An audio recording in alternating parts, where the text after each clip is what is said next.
Bush. I had an opportunity to be on Sports for CLE, and they take voicemails and mail questions for us over there, and sometimes I get the chance to opine on this, and this one really got me to thinking about certain things, though. We take a phone call from one of the callers, and he seemed to be very down on the Browns, and I just didn't understand why.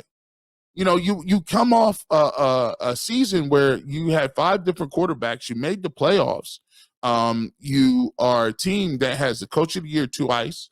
You got the Defensive Player of the Year award. You got the Assistant of the Year award.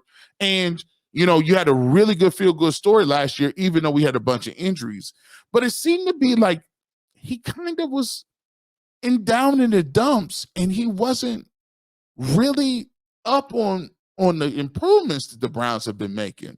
And as you listen to this, my question is, sometimes are the fans to a point where you're just used to saying that the Browns are bad, or you're just so jaded and beat down from the losing and all of the different things that have gone on that you really can't smell the flowers when you actually come to age and you actually get to a place where you can actually see the dividends paying dividends for you? Let's take a look at this. This clip was courtesy of Sports for CLE. Let's head to the voicemail of Truth and Reason. Good morning, gents.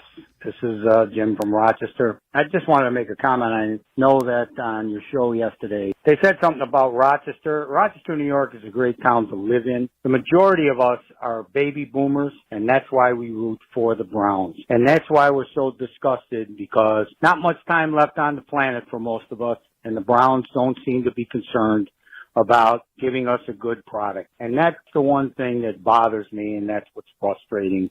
I just wanted to go on record as saying that. So that's why you hear from us so much. And I'm glad that a few other people are finally starting to call, because it's frustrating, guys. Hey, have a good one. Have a nice weekend. Bye.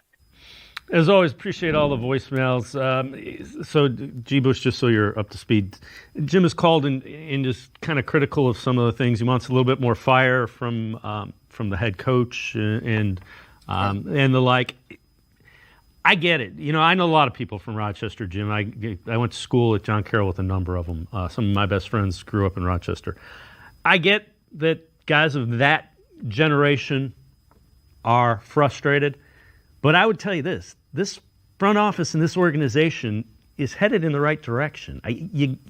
You can't look at it. The game is changing quickly. And the problem with the Browns, they've always been chasing it. They let Marty Schottenheimer go. They were trying to find the next Marty Schottenheimer. Well, Bill Cowher got away from them. So they're trying to find the next Bill Cowher. They're finally ahead of it. You can't be something you're not. And that's the one thing Kevin Stefanski understands. And that's why you can argue it. That locker room responds to him without question.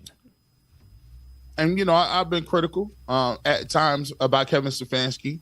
But sometimes when you're presented with new information as humans, go ahead and take that information, log it away, and give yourself the grace to change your mind on certain situations. When you look at Kevin Stefanski, one thing that you can say about him is guys play hard for him. Guys are going to run through that brick wall for him. Guys respond to him. The David Njoku's of the world speak highly of him. You take a look at Joe Batonios and the Wyatt Tellers and the guys like Nick Chubb and all those guys out there, Myles Garrett. They speak highly of Kevin Stefanski. And here's the thing I'll give Kevin Stefanski credit for. How many coaches would have stood there in front of the firing squad and said, when he was asked to make the deal to say, all right, let's go ahead and go in a different direction from our offensive coordinator, right? Well, how many times, you being the coach of the year, you can say, well, look, Alex Van Pelt was with me every single year that I was coach of the year. That would denote that we're doing something right. I've been able to pick a Schwartz, and have the best assistant coach. I was able to have Myles Garrett Defensive Player of the Year. Obviously, I'm doing some things right. But he took enough look at it. They presented him the numbers, and he did was best what he thought was for the Cleveland Browns. And he moved on. He said, bring in Dorsey. Bring in a guy that wants to throw the ball more vertical. Let's go and get some more assistant coaches, right, that are going to bring a different feel, a different vibe, a different perspective. And so he brings those guys in. There's a lot of people that say, man, I'm not bringing in nothing. Like, I'm the coach of the year. I should get an opportunity to have who I want on the staff have it on there. I'll give it to him. The Cleveland Browns took a lot of heat for bringing in a guy like Deshaun Watson, right? The Cleveland Browns could have said, you know what, Nick Chubb, we like what you're doing. The cap hit is much too big. We're going to move on from you, right? They could have done a lot of things, but the Cleveland Browns have stayed pat. And I will tell you, all those people in Rochester, all the baby boomers, I promise you this. The Cleveland Browns are turning the corner, and the Cleveland Browns are going to be Super Bowl caliber contenders for the next couple of years. We all lived through it a little bit in the past, but guess what? Trust me, the next couple of years, I think they're going to be special. And shout out to Sports for CLE. Make sure you guys go check those guys out over there. I'm usually on those episodes on Friday. They have me on there, and I appreciate them as always. But when you look and you hear those conversations, you hear what I just talked about right there. It's kind of tough. It's very tough because you got something where I think fans have for a long period of time they've just been losing so much, and it's almost like they don't see like. When you could kind of see my face a little bit, like when he was talking after he posed the question, I was puzzled. I'm like, what is he talking about? What do you mean they ain't trying to field the team and they just so disappointed because the Browns don't seem like they interested in putting a team on. I said, bro, did you is this call from 2020? Is this from 2019? I'm like, you can't have watched the Browns last year and said they're not trying to win. Heck, they could have mailed it in last year. They could have been like, you know what? We ain't got a quarterback. Deshaun Watson is out. Nick Chubb is out. All our tackles are out. We're going to mail it in.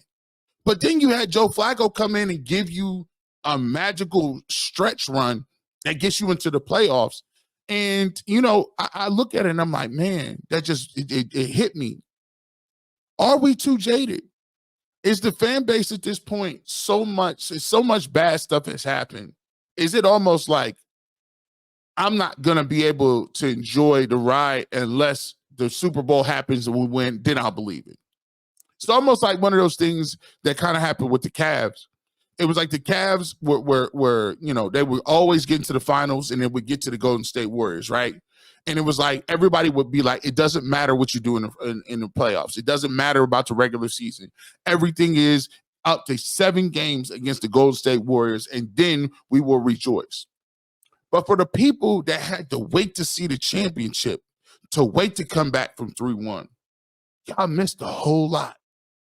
Man, y'all missed a lot, man. I've had an opportunity, on the Ultimate Cleveland Sports Show, we talked to Channing Frye. We talked to some of those guys, Richard Jefferson.